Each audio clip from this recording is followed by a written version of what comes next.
उत्पत्ती 1. हालेलुया.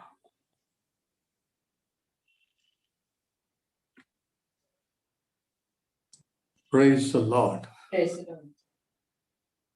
प्रभू येशूची स्तुती असो.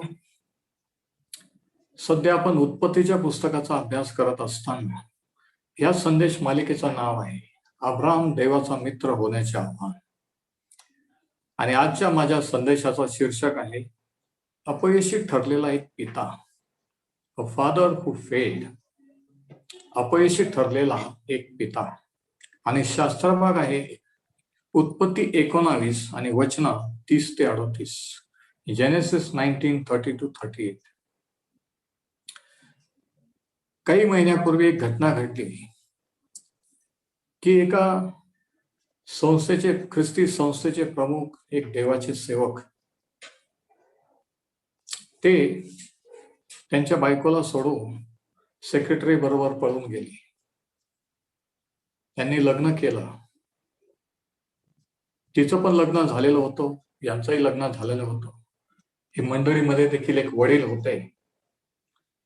आणि एवढंच नाही तर ज्या वेळेस हे उघडकीस आलं, त्यांनी आपल्या जोडीदाराला गोळ्या घालून मारून टाकला, त्यांचा खून केला. आणि खरी घडलेली घटना आहे एका देशामध्ये.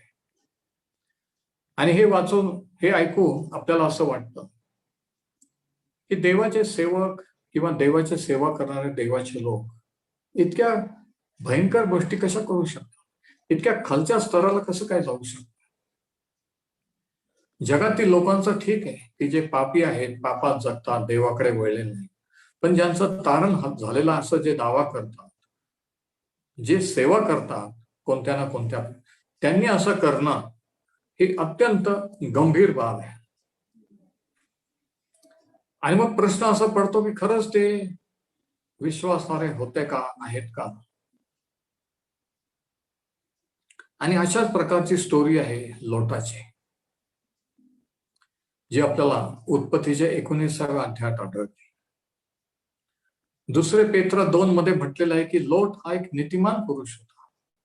म्हणजे साध्या सरळ भाषेत सांगायचं म्हणजे लोट एक बिलीवर होता, विश्वासार्ह होता, तारण झालेला माणूस होता. पण ज्यावेळेस आपण वाचतो की त्याने काय प्रकार केला, कशा रीतीने तो पापात पडला, त्यावेळेस आपल्याला प्रश्न असा पडतो की लोट हा इतक्या खालच्या स्तराला कसा जाऊ शकतो. आपण जरा ती स्टोरी वाचूया. उत्पत्तीचं पुस्तक 19वा अध्याय आणि वचन 30. नंतर लोट आपल्या दोन्ही कन्या सह वर्तमान सोरात तो निघून डोंगरावर जाऊन राहिला. त्याला सोरात राहण्यास भीती वाटली आणि तो आपल्या दोघा कन्यासह वर्तमान एका गुहेत राहिला.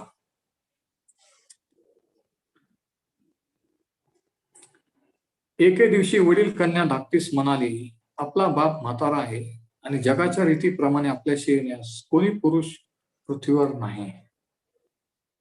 आता हे खरं होतं का? जगात कोणीच लोक नव्हते का? नाही, म्हणजे हे खोटं आहे.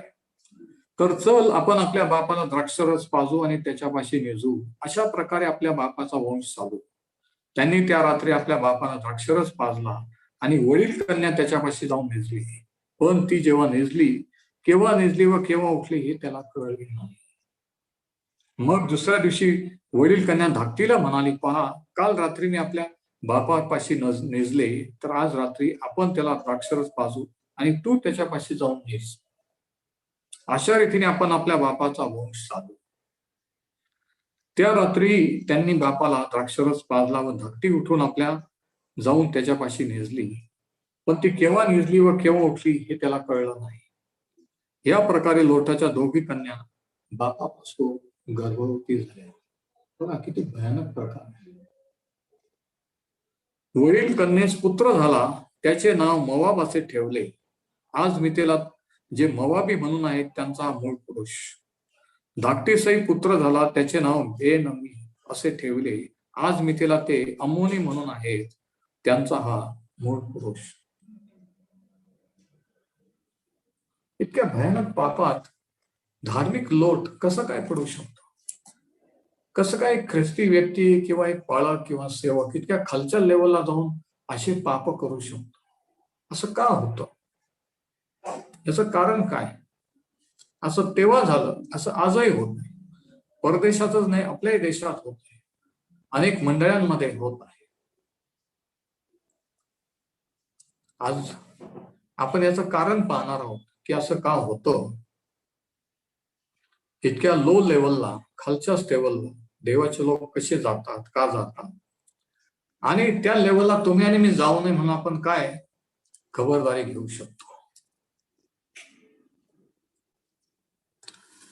पहिली गोष्ट आपण जर पाहिली, पहिलं कारण की लोट इतक्या खालच्या लेवलला कसा गेला, त्याचं पहिलं कारण हे की लहान गोष्टींच्या तडजोडीने मोठ्या पापांची सुरुवात होत असते. पहिला point, big sins always begin with little compromise. जर तुम्ही लिहित असाल, लहान गोष्टींच्या तडजोडीने मोठ्या पापांची सुरुवात होत असते. छोट्या छोट्या गोष्टी दैनंदिन जीवनातल्या आपण म्हणतो जाऊ द्या, त्याच्यात काय एवढं, जाऊ द्या त्याच्यात, असं जाऊ द्या जाऊ द्या जाऊ द्या म्हणता म्हणता ते लहान पाप वाढायला लागतात, प्रमाण वाढायला लागतं, मोठे होतात, आणि मग पापाबद्दल आपल्याला काहीच भीती वाटत नाही किंवा त्याच्याबद्दल काही लाज पण वाटत नाही. आपण म्हणतो सगळेच ते करतात, त्याच्यात काय विशेष.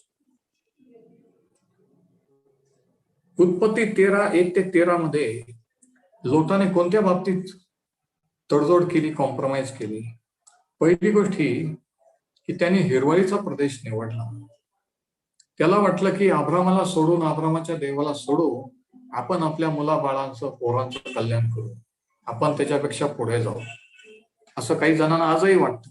चर्चला जाऊन काय फायदा, शास्त्र वाचून काय फायदा, है ना, आपण बिझनेस करू, आपण उलाढाल्या करू, काही उलटा पालटा करू, कारण सगळंच ते करतात, मग त्याच्यात काय, आणि मग आपण पैसे कमवून आपण टॉपला जाऊ.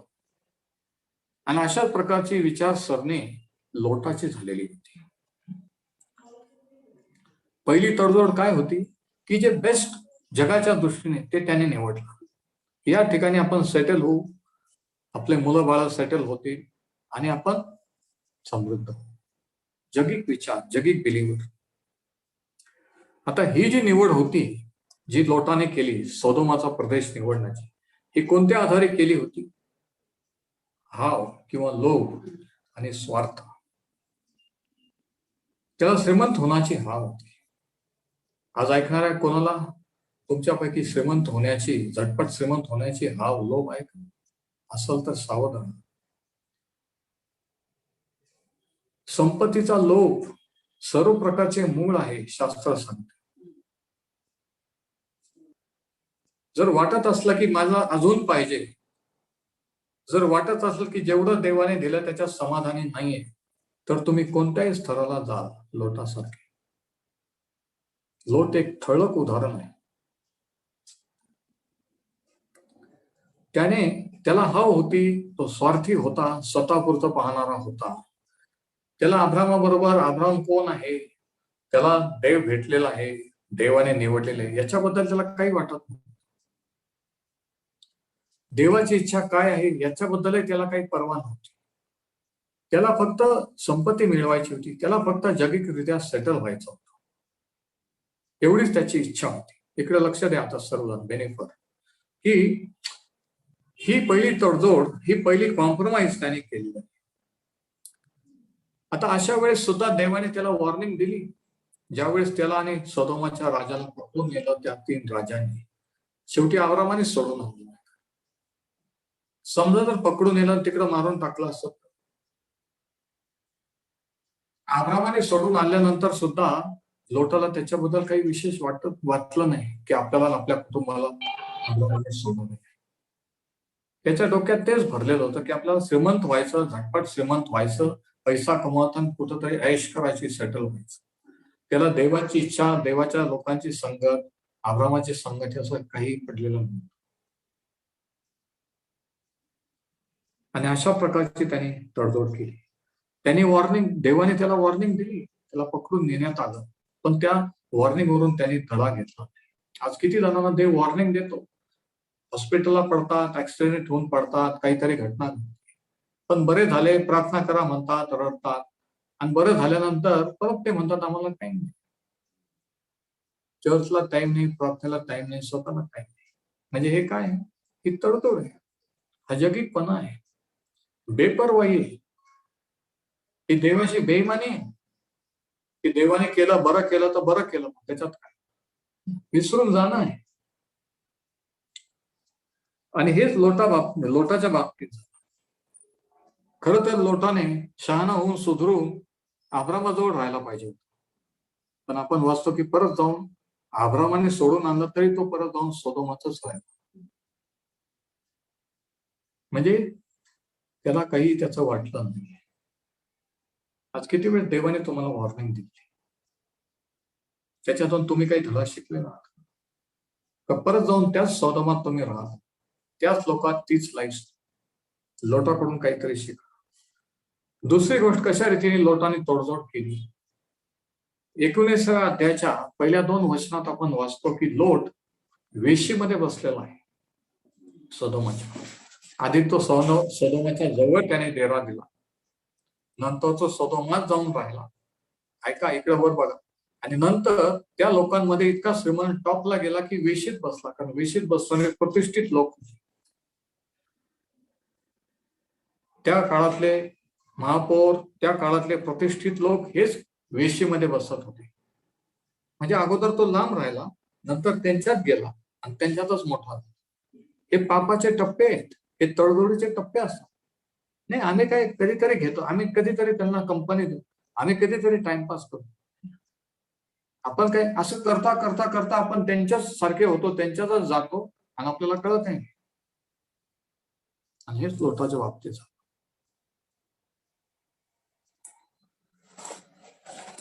नंतर तो सदोमात त्याने घर बांधलं. फार मांस होतं, करू मांस होतं मला नाही, पण त्याने घर बांधलं. आता अब्राम इकडं तंबूत राहतो. देवाने सांगितलं चला की तंबू पाडायचा आणि चालायला लागायचं, पण याने सेटल झालेलं, याने पक्क घर बांधलं. 2 वेगवेगळ्या लाईफस्टाईल, दोन्ही देवाचे लोक, एक जगिक कारण दैहिक आणि एक आत्मिक. आज स्वतःला विचारा, मी आत्मिक आहे की दैहिक आहे? मी दुसऱ्यांना दाखवण्यासाठी जॉईन होतोय, चर्चला जातोय, आणि माझ्या मनात वेगळंच काहीतरी आहे. कशा प्रकारचा माणूस होता. नंतर 19व्या अध्यायाचं 8व्या वचनात आपण पाहतो लोटाने कोणती तडजोड केली की ज्यावेळेस सदोमाचे ते दुष्ट भ्रष्ट पापी लोक दार ठोकू लागले की त्या माणसांना बाहेर येऊ द्या, लोट काय म्हणतो माहिती का, त्या पाहुण्यांना करू नका, माझ्या 2 मुली आहेत, तुम्हाला काय पाहिजे ते त्यांच्याशी करा. कोण असा बाप आहे की जो म्हणू शकतो अशा भ्रष्ट पापी लोकांना की मी माझ्या मुली तुम्हाला देतो, तुम्हाला काय पाहिजे ते त्यांच्याशी करा? ही नैतिक तडजोड आहे. त्या लोकात राहून लाईफस्टाईल अशी झाली होती की याच्यात पाप आहे असं तो मानतच नव्हता. एक वेगळी लाईफस्टाईल, ऑल्टरनेट लाईफस्टाईल असं तो सांगतो. तो कुशल म्हणतो की माझ्या मुलींना घ्या, मी माझ्या मुलींना पाठवतो, पण यांना काही करू नका. म्हणजे नैतिक बाबत्यात नो मॉरॅलिटी.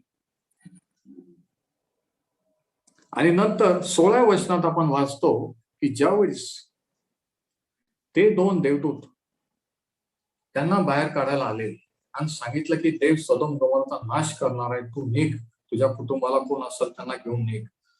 तर काय लिहिलंय 16व्या वचनामध्ये, लूक उत्पत्ती 19:16, पण तो दिरंगाई करू लागला. नॉट लिंगर, टंगळ मंगळ करू लागला, टाइम पास करू लागला. त्याला त्याचा जीवच होत नव्हता की एवढं मोठं हाऊस, फार्म हाऊस सोडून, एवढी प्रॉपर्टी सोडून अंगावरच्या कपड्याने बाहेर निघायचं. कसं जाऊ, त्याला जीवापेक्षा ती प्रॉपर्टी महत्वाची वाटत होती. म्हणून तो टंगळ मंगळ. आज लोक दिरंगाई टंगळ मंगळ का करतात? येशूकडे येण्याचा निर्णय घेण्यात, पश्चाताप करण्यात का टंगळ मंगळ करतात? त्याचं एकमेव कारण हे असतं की जगिक गोष्टी, जगिक पाप, लोभ, मोह, स्वार्थ हे सोडावंसच वाटत नाही. एवढं मी कमवलं, एवढे वर्ष घालवले, असं सोडून द्या. त्यांना ते पटतच नाही त्यांच्यामध्ये. त्यांच्या आत्म्याने ते अटॅच झालेले असतात आणि तिकडे अटॅच होऊन त्यांना वाटतं की आम्हाला पवित्र आत्म्याचं दान मिळालं पाहिजे, देवाचे आशीर्वाद मिळाले पाहिजे, हे ते. तसं नसतं. फसू नका, देवाचा उपवास व्हायचा नाही. मनुष्य जे काही पेरतो त्याचीच कापणी करेल. आत्म्यासाठी पेरलं तर आत्मिक आशीर्वाद, देहासाठी पेरलं तर दैहिक. तर ह्या ठिकाणी आपण पाहतो की लोट खुशाल दिरंगाई करतोय. जीवावर आलेला आहे. देव ते भस्म करणार आहे. टाइम राहिलेला नाहीये आणि तो खुशाल दिरंगाई टंगळमंगळ शेवटी हाताला धरून ओढून बाहेर काढ. किती लाजेची गोष्ट. ऐकायलाच तयार व्हा, काय करायचं बेनिफिट. शेवटी हाताला धरून नवरा बायकोन त्या पोरेला त्या दोघांनी हाताला धरून घराबाहेर काढलं आणि पळत पळत नेलं. तरी त्यांचा जीव होत नव्हता. माणसाचा किती जीव ऐकायचा असतो नाही का, की बा जीव जायची वेळ आली तरी असं वाटतं की नाही नाही, हे घर कसं काय सोडू, ही प्रॉपर्टी कशी काय सोडू, हे कसं काय करू. नाही पण ते बरोबर आहे ब्रदर, पण नाही पण तुम्ही म्हणता ते बरोबर आहे. अरे पण म्हणजे काय, जीव जायची वेळ आली पण म्हणजे काय. तर लोट अशा प्रकारे त्यांनी तडजोड केली. एकदम लास्ट स्टेपला गेला नाही तो, एकदम भयंकर पाप करायला. एकदम मोठं पाप आपण एकदम करत नाही देवाचे लोक.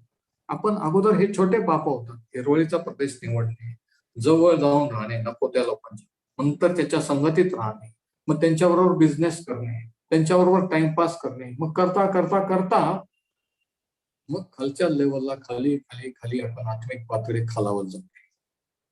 हे एकदम एका रात्रीतून होत नसतं, लक्षात घ्या. नंतर अंतिम टप्पा सगळ्यात भ्रष्टता खालच्या लेवलला तो कधी गेला.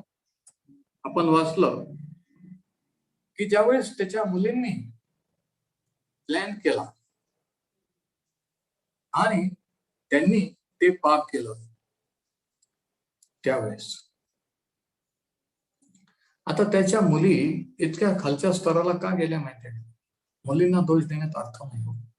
मुलांना की मुलं व्यसनाधीन झाले त्यांच्यासाठी प्रार्थना कराबद्दल, मुली पळून गेल्या त्यांच्यासाठी प्रार्थना करा. आईबाप जेव्हा देवापासून दूर जातात, तडजोड करतात, मुलं ते लहानपणचे पाहत असतात, शिकतात आणि ते तुमचंच अनुकरण करत असतात. म्हणून तरुण पिढीला मुला मुलींना दोष देण्या अगोदर त्यांचे आईवडील कसे आहेत हे आपण तपासून पाहायला पाहिजे. ते खरंच समर्पित आहेत का, देवाला घेऊन वागणारे आहेत. ते बऱ्याच वेळेस नसतात, पण त्यांची इच्छा असते की आमच्या मुलांनी सुधरावं, मुलींनी सुधरावं, पण ते म्हणत नाही की प्रभू तू मी तुझ्याकडे येतो, मला सुधर. आता लोट हा तडजोड करणारा व्यक्ती होता. म्हणून हे जे पाप त्याने केलं त्याच्या मुलींबरोबर आणि त्यांच्या मुलींना लेकरं झाले, हे काही एका रात्रीतून ही स्टेप उचललेली नव्हती. एका रात्रीतून कोणी एकदम खालच्या लेवलला जात नाही. बिलिव्हर्स टप्प्याटप्प्याने हळूहळू हळूहळू हळूहळू जात असत. म्हणजे लोट एक जगिक विश्वासणारा, नामधारी म्हणता येईल, नामधारीपेक्षा जगिक विश्वासार्ह, जो विश्वासार्ह आहे, ज्याला तारणाचा अनुभव आलेला आहे, सुवार्ता कळलेली आहे, त्याने प्रभूश्वर विश्वास ठेवलेला आहे, पण त्याला देवाच्या गोष्टीपेक्षा जगाच्या गोष्टी मिळवणं हे प्रिय वाटतं, हे महत्वाचं वाटतं. करिअर, अम्बिशन, बिझनेस किंवा इतर गोष्टी ह्या महत्वाच्या वाटतात. जसं लोटाला वाटलं, त्याला अब्रामाची किंमत नव्हती, अब्रामाच्या देवाची किंमत नव्हती. त्याला सदोम तिथलं लाईफस्टाईल आणि किती हायफाय लोक आणि काय कसे लोक राहतात आणि त्या रानात तंबू बांधून राहायचं म्हणजे काय, हे त्याला असं वाटलं. तर पहिली गोष्ट, पहिला पॉइंट काय की लहान गोष्टींच्या तडजोडीने मोठ्या पापांची सुरुवात होत असते. Big sins always begin with little compromises.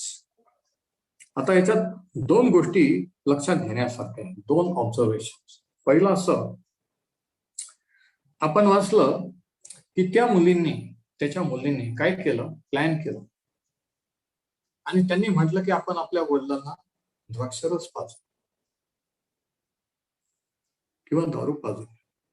आता बघा, द्राक्षरसाचा किंवा दारूचा आणि अनैतिकतेचा कसा संबंध असतो. समजा जर लोटाने तो द्राक्षरस पिला नसता तर त्याला कळलं नसतं का त्याच्याजवळ कोण झोपलेलं आहे. त्याने मुलीशी पाप केला असता. म्हणजे दारूच्या व्यसनाचा आणि इतर पापाचा नैतिक भ्रष्टतेचा डायरेक्ट संबंध आहे. ते जर त्यांनी द्राक्षारस घेतला नसता तर पुढचं पाप घडलंच नसतं. आज तुम्ही जे व्यसनाधीन आहात, तुम्ही जर व्यसन केलं नसतं तर देवापासून दूर गेलेच नसते. तुमचे मुलं बाळ देवापासून दूर गेलेच नसते आणि जी स्टोरी घडली ती घडलीच नसते. म्हणजे बघा, सुरुवात टप्प्याटप्प्याने होत असते. पण आपण म्हणतो जाऊ द्या, कधीतरी पिलं तर चालतं, आज नाताळ आहे, सणवार आहे, पार्टी आहे, मग एवढे मोठे माणसं म्हणतात पार्टीला या, आणि मग त्यांना कसं काय अपमान करायचं, आणि असं म्हणून म्हणून आपण कधीतरी घेतो करता करता रोज रोज घ्यायला लागतो. आणि मग ते व्यसन जड, आणि मग त्याच्याशिवाय होतच नाही. आणि मग सगळ्या प्रकारचे प्रॉब्लेम, कर्ज, हाणामाऱ्या आणि कुटुंबामध्ये आणि सर्व प्रकारचा प्रॉब्लेम निर्माण होतो. तर पहिली गोष्टी की लोटाने जर द्राक्षरस नाकारला असता तर त्याने पुढचं पापही त्याच्याकडून झालं नसतं. आता प्रश्न असा आहे, आणि इकडं लक्ष द्या, किती जण अजूनही ऐकत आहे. लोट आणि त्याच्या मुलींना त्या देवदूताने हाताला धरून अंगावरच्या कपड्याने बाहेर काढलं आणि पळत नेऊन त्यांना बाहेर काढून दिलेलं, आणि तिकडं सदोम गोमोराचा नाश झाला. आणि मग लोट आणि त्याच्या त्या 2 मुली त्या डोंगरात त्या कपारे त्या गुहेमध्ये जाऊन राहिल्या. आता माझा प्रश्न हा आहे, किती जण ऐकत आहे, की हे लोट त्या 2 मुलींना घेऊन, कारण बायकोने मागं पाहिलं ती मिठाचा खांब, उरल्या 2 मुली आणि लोटाजवळ अक्षरच आला कुठून नाही समजलं. अंगावरच्या कपड्याने जर बाहेर गेले तर ही दारू आली कुठून? दारू पिणाऱ्यांना दारू कोणी पण आणून देतो, कुठूनही मिळते. मी तुम्हाला सांगतो, पैसे नसले, खायला नसलं तरी चालल, पण ते बरोबर दारू पितात, बरोबर ते पिऊन येतात.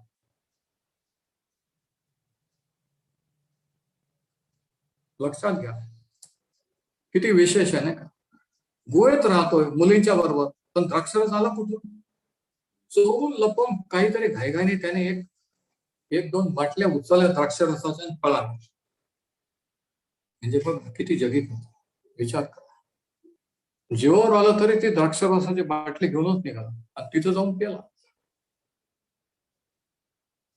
आणि त्याच्यामुळे पुढचं पाप घडलं, त्याच्यामुळे तिसरं पाप. अशी ही लिंक असते, कनेक्शन असते. दुसरी गोष्ट, तर पहिला पॉईंट, पहिलं ऑब्झर्वेशन काय, पहिली गोष्ट जी आपल्याला पाहायला मिळते ती की व्यसनाचं, दारूचं किंवा द्राक्षरसाचं आणि अनैतिक संबंधाचं कसा संबंध आहे. ते व्यभिचार असो, विवाह बाह्य संबंध असो, काही असो. दुसरं कारण हे, दुसरं ऑब्झर्वेशन, दुसरी गोष्ट जी आपल्याला दिसून येते ती ही की जेव्हा एखादा बाप, एखादा कुटुंब प्रमुख कोणतीच भूमिका घेत नाही की आता काय व्हायचं सगळ्यांना, मला काय पाहिजे ते मी करेल, तुम्हाला काय पाहिजे ते तुम्ही करा, त्यावेळेस काय होतं की कंट्रोल राहत नाही.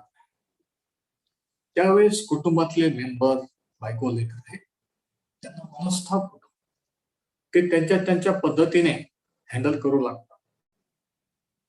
जेव्हा माणूस, देवाने कुटुंब प्रमुख पुरुषाला केलेला आहे, स्त्रीला नाही, पण पुरुष जेव्हा कमी पडतात तेव्हा स्त्रीला पुरुषाचा, बापाचाही रोल आणि आईचाही रोल करावा लागतो.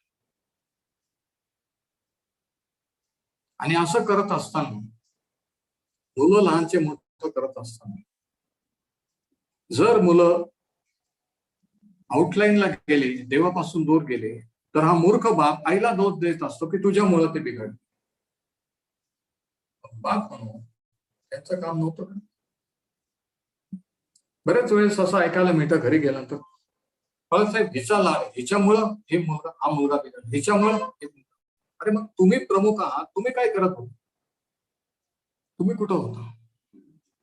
तुम्ही तुमचा अधिकार वापरला नाही म्हणून असं.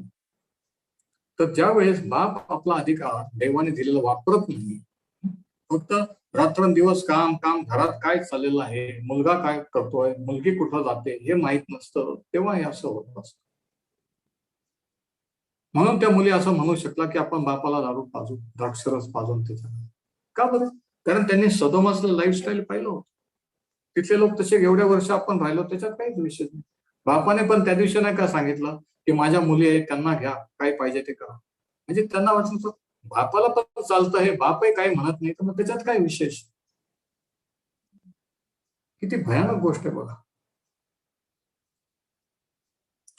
लोटाच्या कन्या फ्रस्ट्रेट झालेल्या होत्या, मनस्ताप झालेला होता की त्यांचा बाप जसा काही कामाचा नाही, तो त्याची भूमिका पार पडत नाही, तो नेहमी बाहेर बाहेर असतो.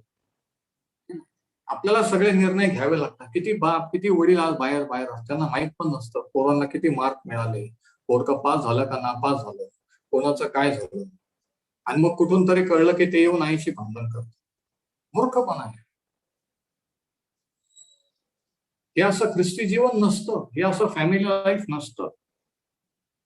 बघा, एका देवाच्या सेवकाने असं म्हटलंय की मनुष्याने सर्व जग मिळवलं आणि आपल्या कुटुंबाचा नाश केला तर त्याला काय लाभ. करोडपती झाले, मोठे मंत्री झाले, नाही तर मोठे कोणीतरी झाले, पण मुलं मुली जर हातातून गेले तुमच्या, तर काय उपयोग. काय इज्जत नाही. कोणाचा मुलगा त्यांचा मुलगा, कोणाची मुलगी त्यांची मुलगी, काय कमवलं, फक्त पैसा, इज्जत नाही, प्रतिष्ठा नाही.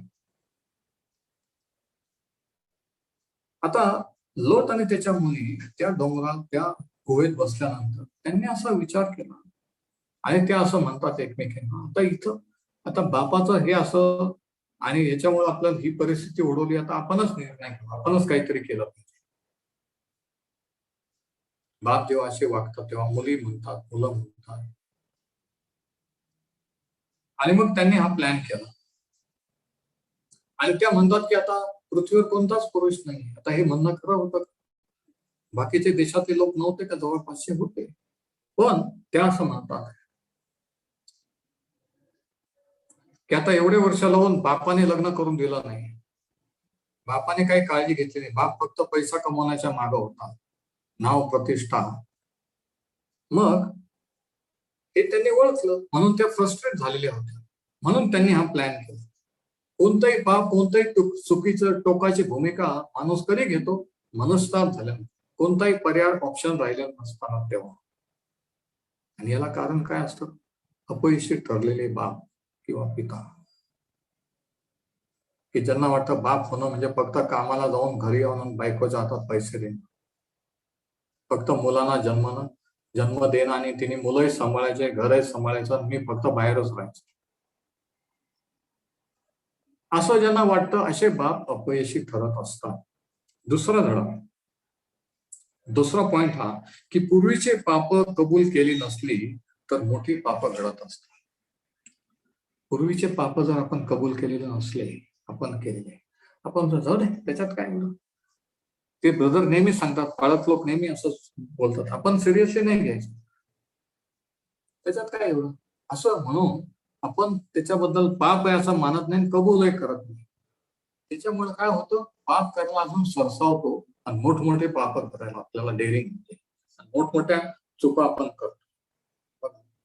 उत्पत्ती 19:17-19 मध्ये आपण पाहतो, उत्पत्ती 19:17-19, त्यांना बाहेर आणल्यावर दूत त्याला म्हणाले, आपला जीव घेऊन पळ, मागे वळून पाहू नको, तळवटीत कुठे थांबू नको, डोंगराकडे पळ काढ, नाहीतर तू भस्म होशील. बघा शास्त्रात बघा. तेव्हा लोट त्यांना म्हणाला, हे प्रभू नको नको.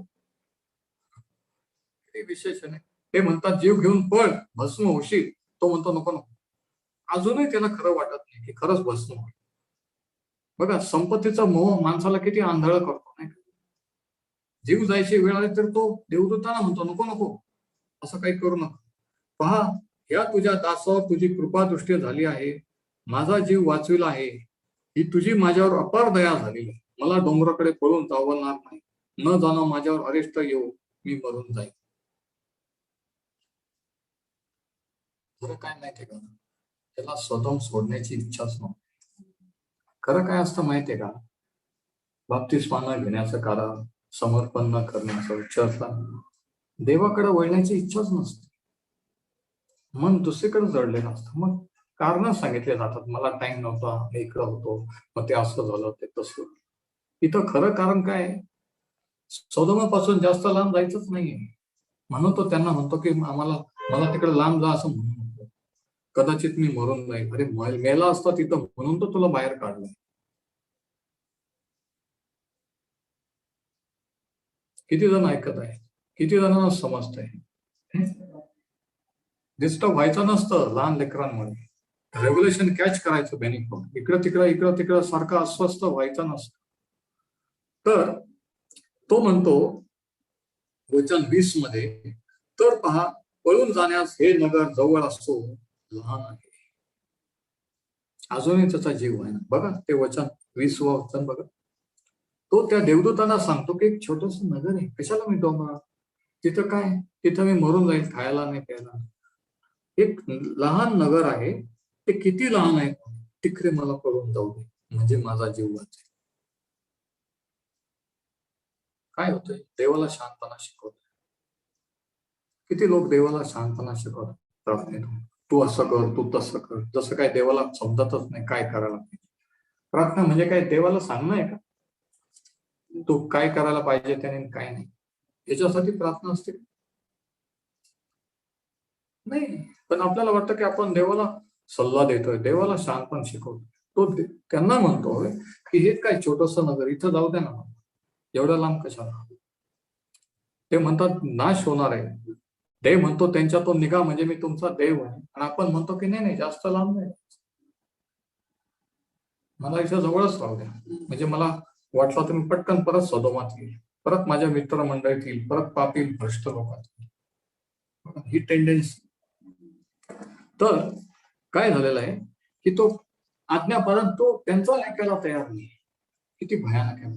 त्या देवदूतांचा तो ऐकायला तयार नाही. तो त्यांना सांगतो की मला डोंगरात नाही, मला तिथं छोट्या लग्नात जाऊ. कशा टाईपचा बिलीवर होता लोट. अंतरी शास्त्र सांगतं की लोट हा नीतिमान होता. दुसऱ्या अध्यायात पेत्र. कशा प्रकारचे धार्मिक बिलीवर लोक येतात, सगळं काही करतात तरी स्वतःला बिलीवर म्हणतात, तरी म्हणतात की मग आम्ही देवाच्या नाही. त्याला त्याचं पाप कबूल करायची बिलकुल इच्छा नव्हती. त्याला त्याच्याबद्दल काही घेणं देणं नव्हतं, काही वाटत नव्हतं. त्याला आब्रामाकडे वळण्याची तर अजिबातच इच्छा नव्हती. पण आब्रामाकडं परत जर वळलं असतं, तर आब्रामाकडे वळलं असतं तर काय झालं असतं, त्याचा गर्व मीपणा त्याला सोडून द्यावा लागला असता. आब्राम म्हटला असता की अरे काय होता, किती सगळं होतं, सगळं घालून बसला त्या सोदोमातून, जीवावर बेत. त्याला इन्सल्ट, अपमान नको. त्याला अजूनही असं दाखवायचं होतं की अजूनही मी टॉपला आहे. किती लोक असं दाखवतात की सगळं गेलं तरी असं दाखवतात की प्रेज द लॉर्ड, सगळं चांगलंच चालेल. काही चांगलं नसतं, सगळं उद्ध्वस्त झालेलं असतं, सगळं खोटं खोटं असतं. मी तुम्हाला सांगतो, आता 37 आब्रामाकडे का वळला नाही, कारण त्याला पश्चाताप करण्याची इच्छाच नव्हती. इच्छा असली तर मार्ग आहे, इच्छा तिथे मार्ग. आता ह्या दोन पोरींना मुलं झाले आणि त्यांनी त्यांचं नाव काय ठेवलं, एक मवाबी लोकाचा प्रमुख, ज्याच्यापासून मवाबी लोक निर्माण झाले, एकापासून अम्मोनी लोक निर्माण झाले. याचा अर्थ काय, वचन 37 आणि 38. आणि इथं थोडासा बायबल स्टडी आहे आणि किती जण अजूनही ऐकत आहे. वचन 37, वडील कन्येस पुत्र झाला, त्याचे नाव मोवाब असे ठेवले. आज मी तिला जे मोवाबी म्हणून आहेत त्यांचा मूळ पुरुष. धाकटीसही पुत्र झाला, त्याचे नाव बेनम्मी असे ठेवले. आज मी तिला ते अम्मोनी म्हणून आहेत त्यांचा मूळ पुरुष. काय झालेलं आहे, ज्या दिशेला देवदूताने सांगितलं त्या दिशेला लोट त्याच्या मुलीला घेऊन गेलेला नाही. ऐकून घ्या, विरुद्ध दिशेला गेले नाही. देवाची आज्ञा मोडलेली, देवदूतांची आज्ञा मोडलेली नाही, मला इकडं नाही तिकडं जाऊन राहायचं. आणि म्हणून काय झालेलं आहे की ह्या गोष्टी घडलेल्या आहेत. देवदूताने कोणत्या दिशेला जायचं सांगितलं होतं, ज्या दिशेला अब्राहम राहत होता त्या दिशेला. पण याला कळलं, अरे तिकडे गेलं तर अब्राहमाची भेट होईल, आपण विरुद्ध दिशेला जाऊ. बघा माणसाचं मन कसं असतं, कसं होऊ शकतं. आता लोटाने असं का केलं? त्या देवदूतांचंही ऐकलं नाही, एवढा जीव वाचवला तरी. कारण जर अब्रामाकडे वळला असतं तर त्याला पाप कबूल करावं लागतं, माफी मागावं लागली असती की खरंच मी चुकलो, मी सदोमाची निवड केली, मी तुम्हाला सोडून जायला नको गेलं म्हणून हे सगळं घडलं. त्याचा गर्व मीपणा बाजूला ठेवावा लागला असता.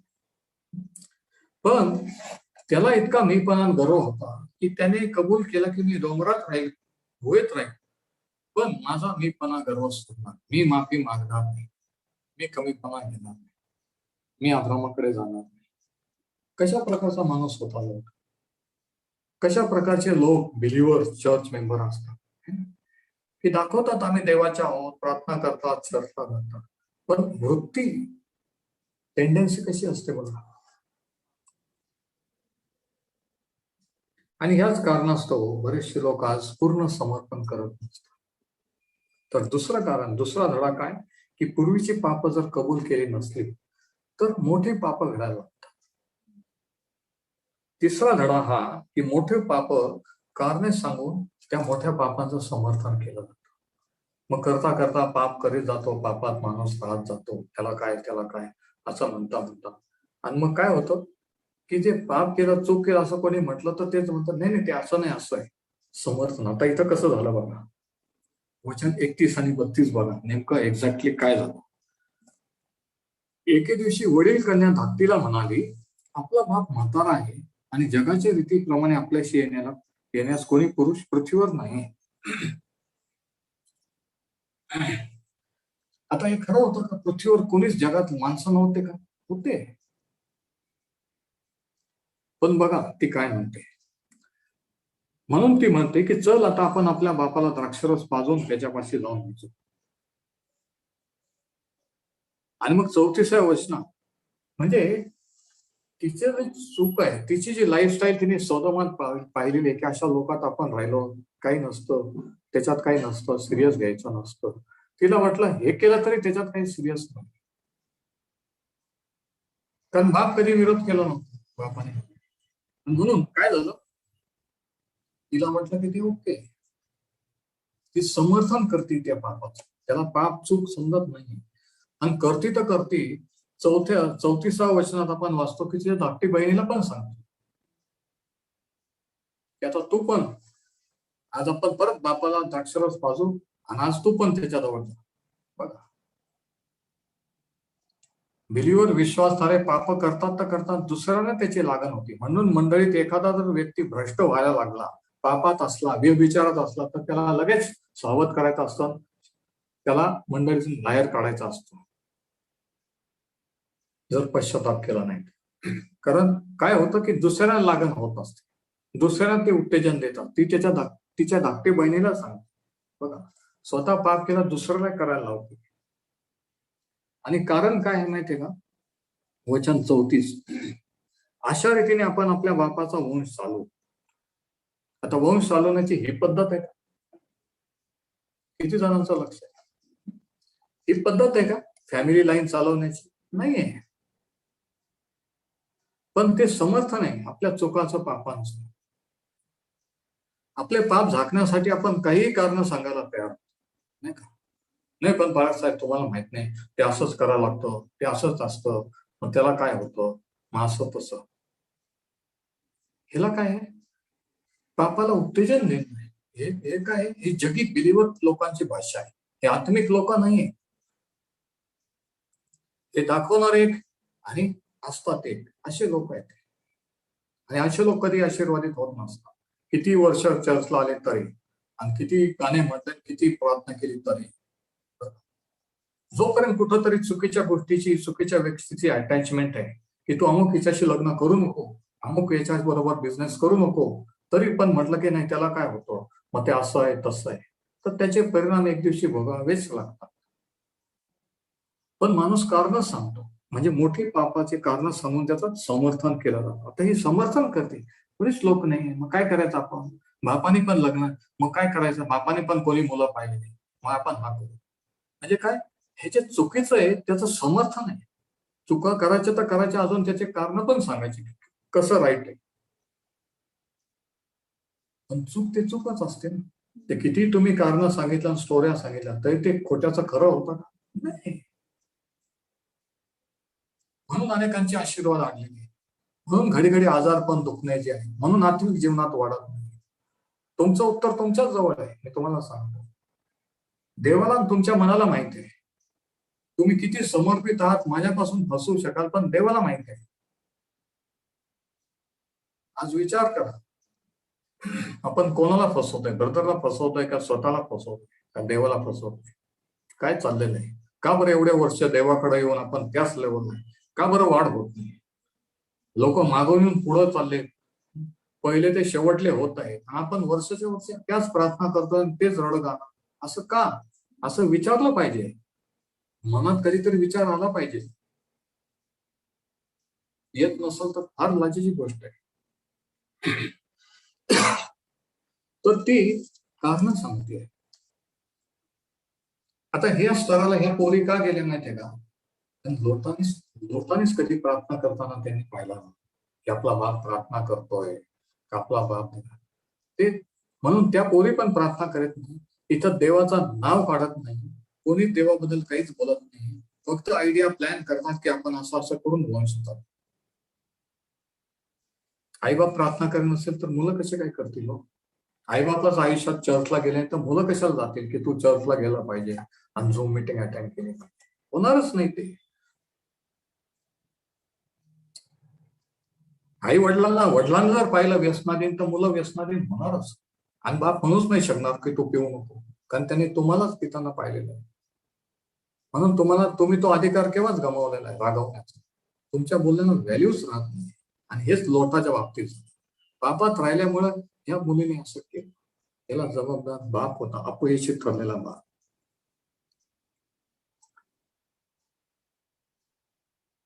त्यांनी कधी आपल्या वडिलांना देवाबद्दल सांगताना, प्रार्थना करताना ऐकलंच नव्हतं. तुमच्या मुलाने तुम्हाला प्रार्थना करताना, शास्त्र वाचताना पाहिले का? पाहतात.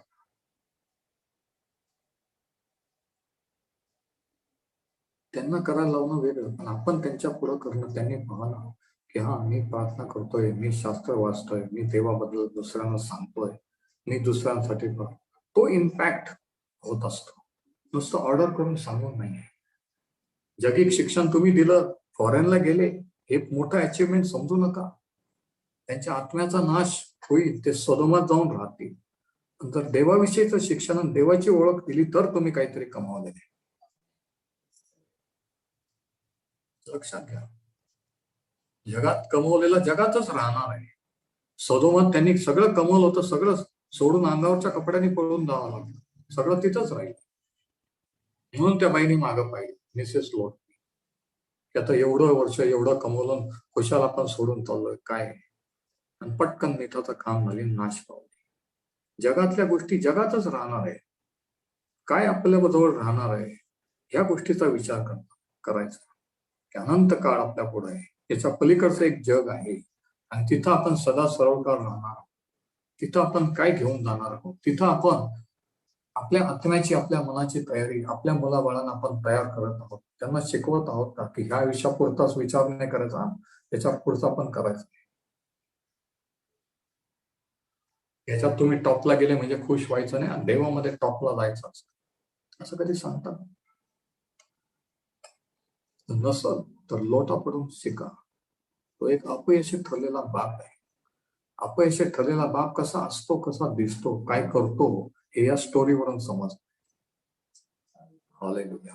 आणि शेवटचा पॉइंट, चौथा, हा की मोठी पाप पसरत जातात आणि ते पिढ्यानपिढ्या चालू राहतात. मोठे पाप पसरत जात असतात आणि पिढ्यानपिढ्या चालू राहतात. Big sins often spread and persist.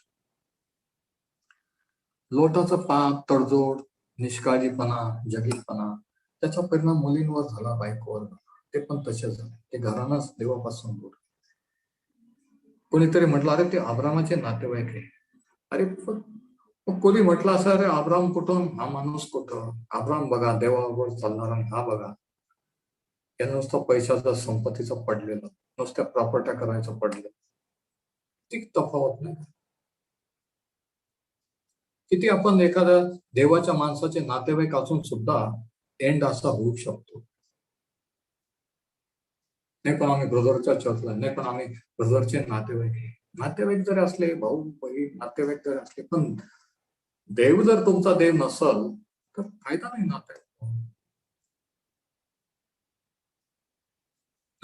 नातेवाईक याच्यात आपण खुश व्हायचं नसतं. ऐकून घ्या. लोटाचं पाप त्याच्या पोरींपर्यंत, त्याच्या मुलींपर्यंत पसरलं आणि त्याची भीती पण पसरली की न जाऊन तिकडे जर जाऊन राहिलं तर मी मरून एक भीती पण होती. देवापासून दूर राहिल्यावर किती यशस्वी झालं, सक्सेस झालं, तरी मनात एक भीती असते. थोडस काही दुखलं की वाटतं या साईडला दुखलं की अरे अटॅक तर येणार नाही. किती माणसाने दाखवलं, किती असलं तरी भीती पण वाटते. डॉक्टरने सांगितलं काळजी घ्या की माणूस फुल टेन्शन मध्ये घेऊन जातो. मी तुम्हाला सांगतो, मी हे पाहिलेलं आहे.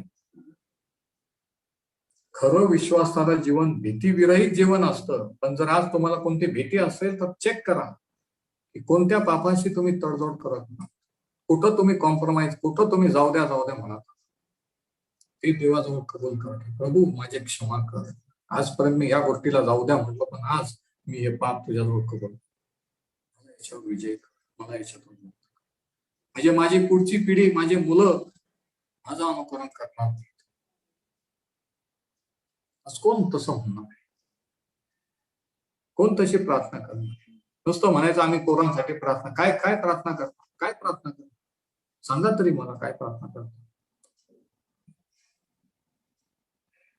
तर या ठिकाणी काय झालंय की त्याला स्वरात राहण्याची भीती वाटायला लागली.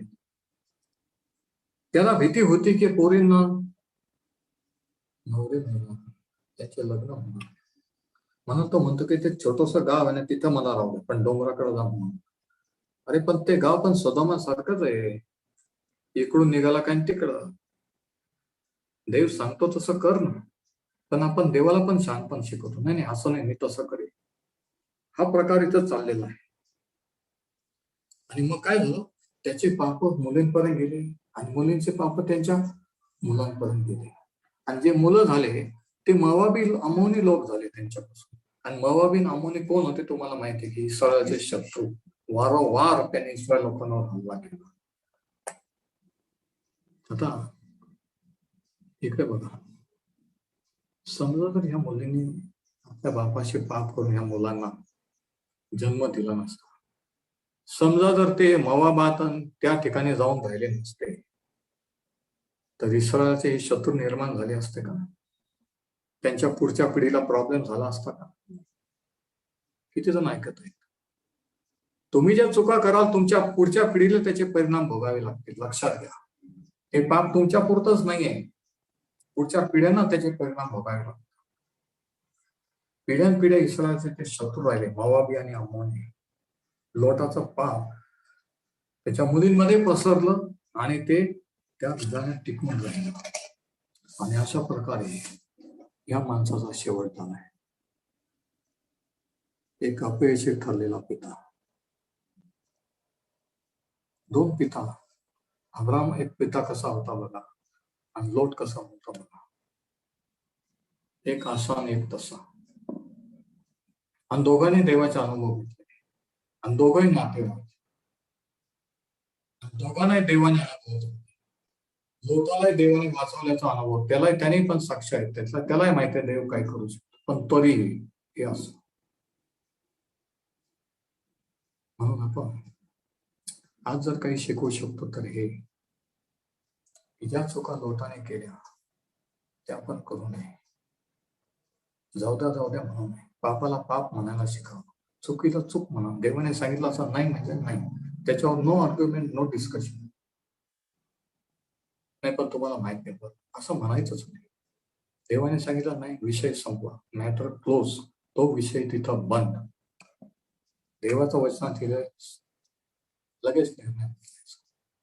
देव करू आणि वचन आपणास आशीर्वादित करू. आपण प्रार्थना करूया.